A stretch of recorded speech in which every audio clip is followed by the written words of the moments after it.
ಕೇಂದ್ರ ಸರ್ಕಾರದ ಕಡೆಯಿಂದ ಬರ ಪರಿಹಾರ ಹಣ ರೂಪಾಯಿ 3,454 ಕೋಟಿ ರೂಪಾಯಿ ಬಿಡುಗಡೆ ಮಾಡಲಾಗಿದ್ದು, ರಾಜ್ಯದ ಎಲ್ಲಾ ರೈತರಿಗೆ ಬರ ಪರಿಹಾರ ಹಣ ಜಮಾ ಮಾಡಲು ಶುರುವಾಗಿದೆ. ಆದರೆ ಬಹಳಷ್ಟು ರೈತರಿಗೆ ಬರ ಪರಿಹಾರ ಹಣ ಜಮಾ ಆಗ್ತಾ ಇಲ್ಲ.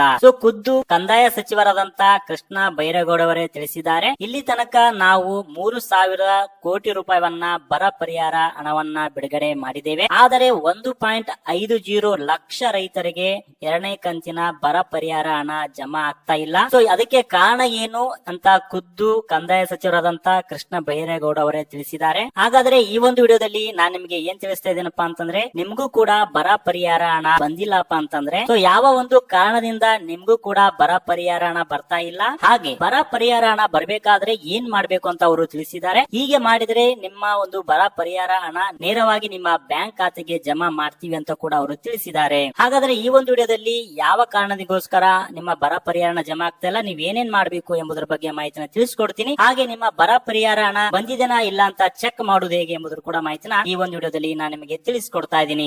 ವಿಡಿಯೋನ ಎಲ್ಲಿ ಸ್ಕಿಪ್ ಮಾಡದೇನೆ ಪೂರ್ತಿಯಾಗಿ ನೋಡಿ. ಇದೇ ರೀತಿಯ ಸಾರ್ವಜನಿಕರಿಗೆ ಉಪಯೋಗ ಆಗುವಂತ ಮಾಹಿತಿಗಳು ಮತ್ತು ಸರ್ಕಾರದ ಯೋಜನೆಗಳ ಸಂಪೂರ್ಣ ಮಾಹಿತಿಯನ್ನ ನಮ್ಮ ಆರ್ಕೆ ಕೆಂಬಾವಿ ಯೂಟ್ಯೂಬ್ ಚಾನಲ್ ದೊರೆತವೆ. ತಾವಿನ್ನೂ ನಮ್ಮ ಚಾನಲ್ ನ ಸಬ್ಸ್ಕ್ರೈಬ್ ಮಾಡ್ಕೊಂಡಿಲ್ಲಪ್ಪ ಅಂತಂದ್ರೆ ಕೆಳಗಡೆ ಒಂದು ಸಬ್ಸ್ಕ್ರೈಬ್ ಅಂತ ಬಟನ್ ಇದೆ, ಅದರ ಮೇಲೆ ಕ್ಲಿಕ್ ಮಾಡಿ. ಹಾಗೆ ಅಲ್ಲೊಂದು ಬೆಲ್ ಬಟನ್ ಕೂಡ ಓಪನ್ ಆಗುತ್ತೆ, ಅದರ ಮೇಲೆ ಕ್ಲಿಕ್ ಮಾಡಿ ಅಲ್ಲಿ ಆಲ್ ಅಂತ ಒಂದು ಆಪ್ಷನ್ ನ ಸೆಲೆಕ್ಟ್ ಮಾಡ್ಕೊಳ್ಳಿ. ಫ್ರೆಂಡ್ಸ್ ಬನ್ನಿ ಫ್ರೆಂಡ್ಸ್ ವಿಡಿಯೋನ ಶುರು ಮಾಡೋಣ. ಹೌದು ಫ್ರೆಂಡ್ಸ್, ರಾಜ್ಯದ ರೈತರಿಗೆ ಬರ ಪರಿಹಾರ ಹಣ ಜಮಾ ಆಗಲು ಪ್ರಾರಂಭವಾಗಿದ್ದು, ಬಹಳಷ್ಟು ರೈತರಿಗೆ ಬರ ಪರಿಹಾರ ಹಣ ಜಮಾ ಆಗ್ತಾ ಇಲ್ಲ. ಅದಕ್ಕೆ ಕಾರಣ ಏನಂತ ಖುದ್ದು ಸಚಿವರಾದಂತಹ ಕೃಷ್ಣ ಬೈರೇಗೌಡ ಅವರೇ ತಿಳಿಸಿದ್ದಾರೆ. ಈಗ ಆಲ್ರೆಡಿ ನಾವು 3,000 ಕೋಟಿ ರೂಪಾಯಿವನ್ನ ರೈತರ ಖಾತೆಗೆ ಜಮಾ ಮಾಡಲು ಪ್ರಾರಂಭ ಮಾಡಿದ್ದೇವೆ. ಆದರೆ ಅದರಲ್ಲಿ 1.5 ಲಕ್ಷ ರೈತರಿಗೆ ಅವರ ಖಾತೆಗೆ ಎರಡನೇ ಕಂತಿನ ಹಣ ಜಮಾ ಆಗ್ತಾ ಇಲ್ಲ. ಅದಕ್ಕೆ ಕೆಲವೊಂದಿಷ್ಟು ತಾಂತ್ರಿಕ ದೋಷ ಇದೆ, ಅದಕ್ಕೆ ಕೆಲವೊಂದಿಷ್ಟು ಪ್ರಾಬ್ಲಮ್ ಇಂದ ಆಗ್ತಾ ಇಲ್ಲ. ಅವು ಏನೇನು ಪ್ರಾಬ್ಲಮ್ ಎಂದು ಕೂಡ ಅವರು ತಿಳಿಸಿದ್ದಾರೆ. ಅದರಲ್ಲಿ ಮೇನ್ 3 ಕಾರಣಗಳಿಂದಾಗಿ ಅವರಿಗೆ ಬರ ಪರಿಹಾರ ಜಮಾ ಆಗಲು ಸಮಸ್ಯೆ ಆಗ್ತಾ ಇದೆ. ಹಾಗಾದ್ರೆ ಆ 3 ಕಾರಣಗಳು ಏನೇನು, ಆ 3 ಕಾರಣಗಳನ್ನ ನೀವು ಸರಿಪಡಿಸಿಕೊಂಡ್ರೆ ನಿಮಗೆ ಬರ ಪರಿಹಾರ ಹಣ ಜಮಾ ಆಗುತ್ತೆ. ಫ್ರೆಂಡ್ಸ್ ಮೊದಲು ನಿಮ್ಮ FID ನಂಬರ್ ಇದೇನಾ ಇಲ್ಲ ಅಂತ ನೀವು ಒಮ್ಮೆ ಚೆಕ್ ಮಾಡ್ಕೊಳ್ಳಿ. ಬರ ಪರಿಹಾರ ಹಣವನ್ನ ಪಡ್ಕೋಬೇಕಾಗಿತ್ತಂದ್ರೆ FID ನಂಬರ್ ಕಂಪಲ್ಸರಿ ಆಗಿರುತ್ತೆ. FID ನಂಬರ್ ಅನ್ನ ಇದೇನಾ ಇಲ್ಲ ಅಂತ ನೀವು ಒಂದ್ಸರಿ ಚೆಕ್ ಮಾಡ್ಕೊಳ್ಳಿ. FID ನಂಬರ್ ಇಲ್ಲಪ್ಪ ಅಂತಂದ್ರೆ ನಿಮಗೆ ಬರ ಪರಿಹಾರ ಹಣ ಬರ್ತಾ ಇಲ್ಲ ಅಂತಾನೆ ಅರ್ಥ.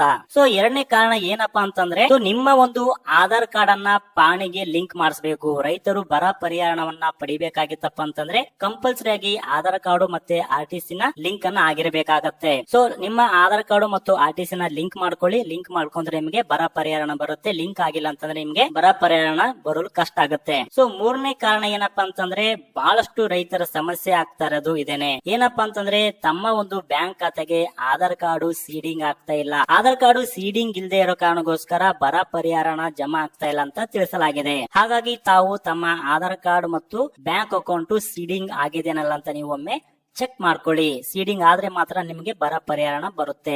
ಈ 3 ನಿಮಗೆ ಕರೆಕ್ಟ್ ಆಗಿ ಮಾಡ್ಕೊಂಡ್ ಮೇಲೆ ನಿಮ್ಮ ಬರ ಪರಿಹಾರ ಬರುತ್ತೆ. ಈಗ ನಿಮಗೆ ಬರ ಪರಿಹಾರ ಬಂದಿದೆನಾ ಇಲ್ಲ ಅಂತ ನೀವು ಚೆಕ್ ಮಾಡೋದು ಹೇಗಪ್ಪ ಅಂತಂದ್ರೆ, ಒಂದು ವೆಬ್ಸೈಟ್ ಗೆ ಬರ್ಬೇಕಾಗತ್ತೆ. ಅಂದಾದ್ಮೇಲೆ ಇಲ್ಲಿ ಇಯರ್ ನ ಸೆಲೆಕ್ಟ್ ಮಾಡ್ಕೋಬೇಕು, ನಂತರ ಋತುನ ಸೆಲೆಕ್ಟ್ ಮಾಡ್ಕೋಬೇಕು, ಅಂದ್ರೆ ಸೀಸನ್ ನ ಸೆಲೆಕ್ಟ್ ಮಾಡ್ಕೋಬೇಕು. ನಂತರ ಈ ಬರ ಅಂತ ಇರುತ್ತೆ, ಬರನ ಸೆಲೆಕ್ಟ್ ಮಾಡ್ಕೊಂಡು ಗೆಟ್ ಡಾಟಾ ಮೇಲೆ ಕ್ಲಿಕ್ ಮಾಡಿ. ಅವಾಗ ಇಲ್ಲಿ ನಿಮಗೆ 4 ರೀತಿಯಾಗಿ ಇನ್ಫಾರ್ಮೇಶನ್ ಪಡ್ಕೋಬಹುದು. ನಿಮ್ಮ ಆಧಾರ್ ಕಾರ್ಡ್ ನಂಬರ್ ಮೂಲಕ, ಫೋನ್ ನಂಬರ್ ಮೂಲಕ, FID ನಂಬರ್ ಮೂಲಕ ಮತ್ತೆ ಸರ್ವೆ ನಂಬರ್ ಮೂಲಕ. ಇಲ್ಲಿ ನಿಮ್ಮ ಡೀಟೇಲ್ಸ್ ಯಾವ್ದಾದ್ರು ಒಂದನ್ನ ಹಾಕಿ ಇಲ್ಲಿ ಪಡೆಯರ ಮೇಲೆ ಕ್ಲಿಕ್ ಮಾಡಿದಾಗ ನಿಮ್ಗೆ ಇಲ್ಲಿ ಹಣ ಸಂದಾಯ ಆಗಿರುವಂತ ಪೇಮೆಂಟ್ ಡೀಟೇಲ್ಸ್ ಅಂದ್ರೆ ಬರ ಪರಿಹಾರ ಜಮಾ ಆಗಿರೋ ಬಗ್ಗೆ ಇಲ್ಲಿ ನೀವು ನೋಡಬಹುದಾಗಿದೆ. ಫ್ರೆಂಡ್ಸ್ ಈ ಒಂದು 3 ತಾಂತ್ರಿಕ ಕಾರಣದಿಂದ ನಿಮಗೆ ಬರ ಪರಿಹಾರ ಹಣ ಜಮಾ ಆಗ್ತಾ ಇಲ್ಲ. ಖಂಡಿತವಾಗಿ ನೀವು 3ರಲ್ಲಿ ಯಾವ್ದಾದ್ರು ಸಮಸ್ಯೆ ಇದ್ರೆ ಆದಷ್ಟು ಬೇಗ ಸಾಲ್ವ್ ಮಾಡ್ಕೊಳ್ಳಿ. ಆಮೇಲೆ ನಿಮ್ಗೆ ಬರ ಪರಿಹಾರ ನೇರವಾಗಿ ಖಾತೆಗೆ ಜಮಾ ಆಗುತ್ತೆ. ಫ್ರೆಂಡ್ಸ್ ಯಾರಿಗೆಲ್ಲ ಬರ ಪರಿಹಾರ ಜಮಾ ಆಗಿದೆ ಅವರು ಕಮೆಂಟ್ ಬಾಕ್ಸ್ ಅಲ್ಲಿ ಕಮೆಂಟ್ ಮಾಡಬಹುದು. ಮತ್ತೆ ಇನ್ನಿತರ ಯಾವುದೇ ಒಂದು ತೊಂದರೆ ಇದ್ರೂ ಕೂಡ ನೀವು ಕಮೆಂಟ್ ಬಾಕ್ಸ್ ಅಲ್ಲಿ ಕಮೆಂಟ್ ಮಾಡಿ. ವಿಡಿಯೋ ಇಷ್ಟ ಆಗಿದ್ರೆ ತಪ್ಪದೇ ವಿಡಿಯೋಗೆ ಲೈಕ್ ಮಾಡಿ, ಹಾಗೆ ಎಲ್ಲರಿಗೂ ಶೇರ್ ಮಾಡಿ. Thank you.